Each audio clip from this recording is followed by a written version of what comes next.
Welcome back. So in today's video we're going to be talking about fair processing notices. Fair processing notices are often also known as privacy notices, and they're a really important and key way of disseminating information down to your customers, and done in the right way they can be really beneficial to your organisation. As always, if you are finding these videos useful, you're finding them interesting, please do give us a like. Add a comment down below, and also give us a share, and if you have any questions, please don't hesitate to contact us. But let's get on with today's.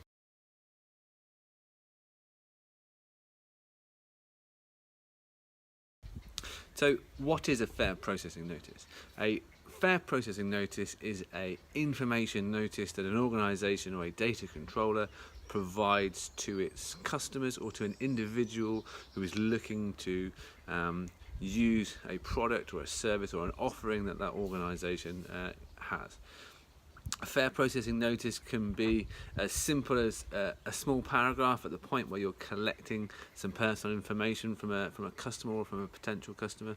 It can also be something like a privacy notice, which can be on your website. A fair processing notice is your organisation's opportunity to explain to a customer, to explain to a consumer who you are, why you're collecting their information, and what you're going to be doing with that information.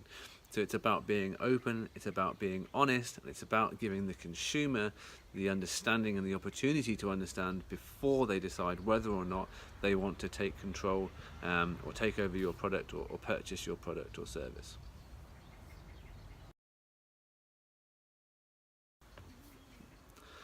A fair processing notice should be used at the point where you're collecting the information from the individual. That could be at the point that you're collecting information on an application form, at the point that you're collecting information on a website if somebody is subscribing to a newsletter, or at the point that somebody is completing a sale or a purchase. So again, whenever you're collecting people's personal information, that's really when you should be using a fair processing notice. If you're using information that you've collected from a third party or from another organisation, and you're using that information for your own purposes, then you need to provide a fair processing notice to the individuals whose that information is as soon as reasonably possible and as soon as reasonably practical. There are a number of ways to do this, and we're going to look at that in the next section as well.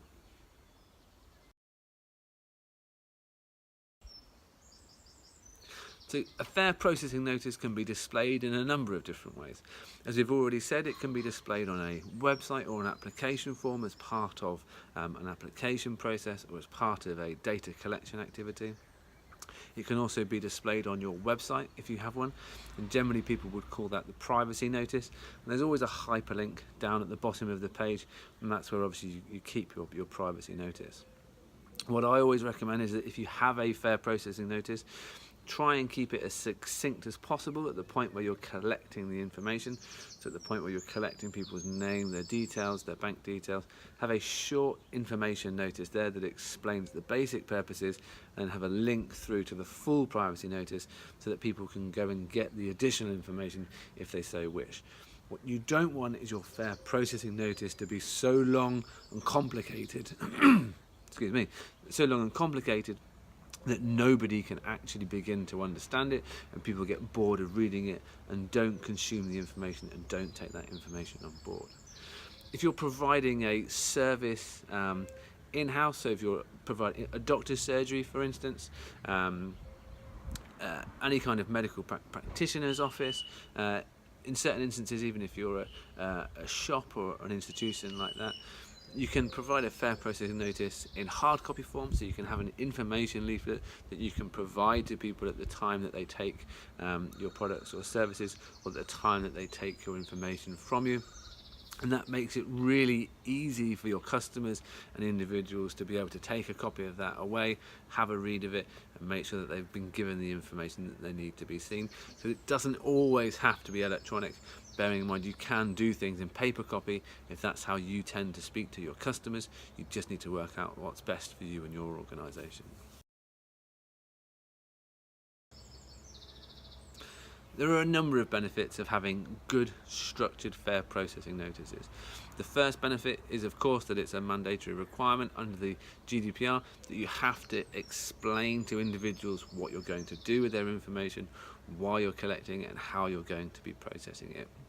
But above and beyond that, this is your opportunity to be really open and honest with your customers and with individuals that want to do business with you and your organisation. Fair processing notice is about building trust, it's about building engagement with your customers and engagement with individuals. It's about saying, look, this is who we are, this is what we do, this is why we want your information, and this is why we need your information to carry out certain services that you've requested. But in addition to that, if you have any concerns, this is how you contact us. This is the details of our data protection officer, if you've got one. This is how you can make a complaint. This is how you contact the ICO. Your privacy notice, it really is a window to your organisation. So making sure that you've got a good, clear, fair privacy notice or fair processing notice is really, really important. And it's a really key part of building trust and engaging further with your customers. As always, if you've got any questions or you'd be interested in hearing more information about how a fair processing notice can benefit your organisation, then please do drop us a line. Obviously you'll catch my email at the end of this video. You can also come over and like our LinkedIn page, which is iStorm Solutions, and you'll also be able to visit our website, which you'll see running across the bottom of the screen now. Thank you very much for listening, and we look forward to catching up with you again next week.